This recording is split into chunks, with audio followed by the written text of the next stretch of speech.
বুকের শরীরের শক্তি বাইরে গেছে। আসলে কি বিষয়টা এমন? কাফের লোকেরা ডাক দিলে, রে হালিমা, এ তোমার উঠে তুমি কি খাওয়ায় আনছ? উটের এত শক্তি কেমনে হইল? হালিমাতুস সাদিয়া তখন একটা মহাব্বতের আওয়াজে আল্লাহর হাবিবের কোলে নিয়ে জোরে আওয়াজ দিতে কেন জানি মনটা চায় না আবার বাচ্চাটার কোনো কষ্ট হয়ে যা, অথবা মনে মনে একটা ভয় আবার বরকতের কোনো কমতি হয়ে যা। এই জন্য একটা মিষ্টি আওয়াজ, একটা মহাব্বতের আওয়াজ দিয়া ডাক দিয়া কয়, আরে কাফেলার লোকেরা, তোমরা যা মনে করতেছ বিষয়টা তা না। আমার সঙ্গে যা হচ্ছে এগুলি আলাদা কোনো কিছু না, এগুলি সব হচ্ছে আমার কুলে এই শিশু বাচ্চা মুহাম্মদের বরকত।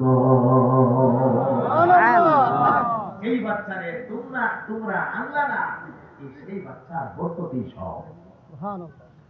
হালিমাতুস সাদিয়া রাদিয়াল্লাহু তাআলা আনহা বাচ্চা মুহাম্মদুর রাসূলুল্লাহ সাল্লাল্লাহু আলাইহি ওয়াসাল্লাম কে লইয়া আপন বাড়িতে পৌঁছে গেলে, আল্লাহু আকবার, বাড়িতে গিয়ে দেখে গাছ গাছালির মধ্যে ফল ফ্রুটের মধ্যে বরকত দিয়েছে। সবগুলো গাছ গাছালি ফল ফ্রুট একদম ভরপুর হয়ে আছে। হালিমার বাড়িতে বকরি গরু ছিল, বকরির তনের মধ্যে দুধ যেন ফাটে ফাটে আপনি আপনি যেন দুধ পড়তেছে। যেই বকরিগুলি বাচ্চা দিয়ে দুইটা তিনটা, সেই বকরি বাচ্চা দিতে লাগলেন ছয়টা সাতটা আটটা করে করে। অল্প দিনের ভেতরে হালিমাতুস সাদিয়ার বিরাট বকরির পাল হয়ে গেল। হালিমার বাড়ির বকরির দুধের দাম বাজারে বাইরে গেল। বাজারের গলিতে মানুষেরা শুধু হালিমাতুস সাদিয়ার বাড়ির বকরির দুধ তালাশ করে, কেমন জানি এই দুধের মধ্যে আলাদা একটা মজা পাওয়া যায়। মানুষেরা গিয়ে খালি খুঁজে হালিমার বাড়ির বকরির দুধ কোন গলিতে পাওয়া যায়।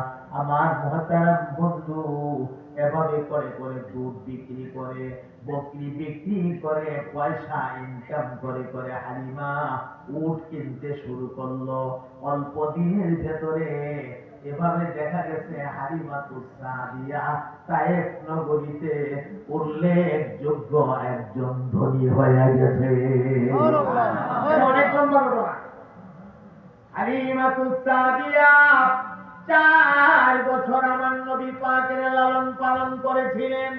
4 বছর পরে আল্লাহ নবীকে ওনার আম্মা জানের কাছে যেদিন বুঝাইয়া দিয়ে যা, সেদিন হালিমা আমার নবী পাকের আম্মাকে লক্ষ্য করে ডাক দিয়া কয়, ওরে বোন আমেনা, আমি তোমার বাচ্চা মুহাম্মদে তোমার কাছে বুঝাইয়া দিয়া যাই। আমি শুধু দুইটা কথা বলবো গো। এক নাম্বার, এই বাচ্চাটার বড় যত্ন করে লালন পালন করবা। আমার মন সাক্ষী দিতেছে এই বাচ্চা অদূর ভবিষ্যতে কোনো একজন মহাপুরুষ হবে। আর 2 নাম্বার হলো, আমেনারি, আমার জীবনে কত বাচ্চা দেখলাম, মুহাম্মদের মতো এমন সুন্দর বাচ্চা আমার জীবনে কোনোদিন আমি দেখি না। আল্লাহ নবীর আম্মা ডাক দিয়ে কয়, রে হালিমা, তুমি মার কাছে নানির বাড়ির গল্প বলতে আসছো। আমার কাছে অনেক অনেক অলৌকিক ঘটনা আছে। আমার বাচ্চা মুহাম্মদ পেটে থাকাকালীন অনেক অলৌকিক ঘটনা আছে। আমার বাচ্চা জন্মের সময় অনেক অলৌকিক ঘটনা আছে। জন্ম নেওয়ার পরেও অনেক অলৌকিক ঘটনা আমি দেখেছি। এগুলো সব বিস্তারিত আপনাদেরকে এই রাতে বলার টাইম নাই।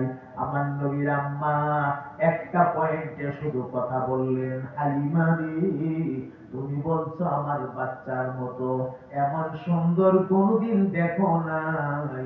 তুমি তো গ্রামে থাকো আর আমরা শহরের মানুষ।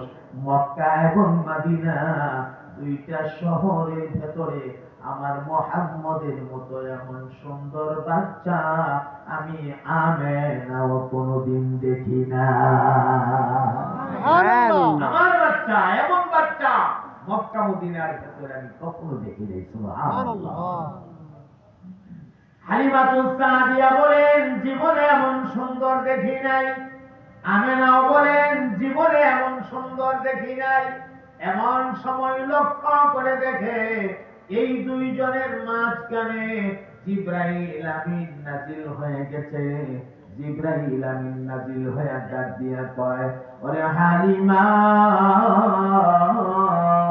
ওগো নবীর দুধ মা হালিমা, হে নবীর জন্মদাতা মা আমেনা, আপনারা দুজন বলেছেন এমন সুন্দর আপনাদের জীবনে কোনদিন আপনারা দেখেন নাই।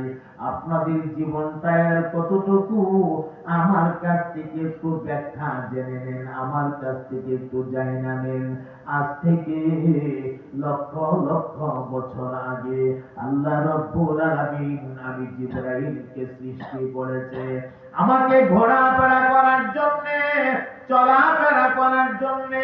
আল্লাহ রাব্বুল আলামিন আমাকে 600 নূরের পাখা দান করেছে। আমি আমার পাখাগুলিকে একটা টান মারলে আস্তা দুনিয়াটাকে আমি একটা চক্কর লাগাইতে পারি। হযরত জিবরাইল ডাক দিয়া করে, হালিমা, ওগো নবীর আম্মা আমেনা, আমি যে কত হাজার বার কত লক্ষ বার আল্লাহর দুনিয়াটা ঘুরে ঘুরে দেখেছি, তার কোনো হিসাব আমার কাছে নাই। আমি জিবরাইল আমার লক্ষ লক্ষ হায়াতের জীবনে গোটা পৃথিবীতে মুহাম্মদের মতো এমন সুন্দর আমার জীবনে কোনোদিন আমি দেখি না। আল্লাহু আকবার বলে। যেই মাত্র জিবরাইল আমিন বলছে এমন সুন্দর আমি দেখি নাই, এমনি শুনে জিবরাইলের কানে একটা আওয়াজ বাজে, এ মুসলমান, এটা দুনিয়ার কোন মানুষের আওয়াজ না, এটা সরাসরি আমার মাওলা পাকের আওয়াজ। আমার আল্লাহর শাফিন থেকে জিবরাইলের কানে ডাক মারছে। আমার মাওলা পাক ডাক দিয়া কয়, ওরে জিবরাইল, আমার বন্ধুর দুধ মা হালিমা বলেছে এমন সুন্দর জীবনে কোনোদিন দেখে নাই। আমার বন্ধুর জন্মদাতা মা আমেনা বলেছে এমন সুন্দর জীবনে দেখে নাই। তাদের সঙ্গে তাল মিলায়া তুমিও বলে দিলা এমন সুন্দর জীবনে দেখো নাই। তাহলে আমি আল্লাহর কাছ থেকে চূড়ান্ত ফায়সালাটা নেও, কেমনে দেখবারে আমার বন্ধুর চাইতে সুন্দর আমি আল্লাহ আগে কোনদিন বানাই নাই। কিয়ামত পর্যন্ত আমার বন্ধুর চাইতে সুন্দর আমি আল্লাহ কোনদিন কাউকে বানাবো না। তাহলে সর্বকালে সর্বযুগে সর্বশ্রেষ্ঠ সুন্দর আপনার আমার নবী মুহাম্মদুর রাসূলুল্লাহ সাল্লাল্লাহু আলাইহি ওয়াসাল্লাম। আওয়াজ দিয়া বলেন ঠিক কিনা? এই কথাটাই রব্বুল আলামিন বলেছেন, লাকাদ আরসালনা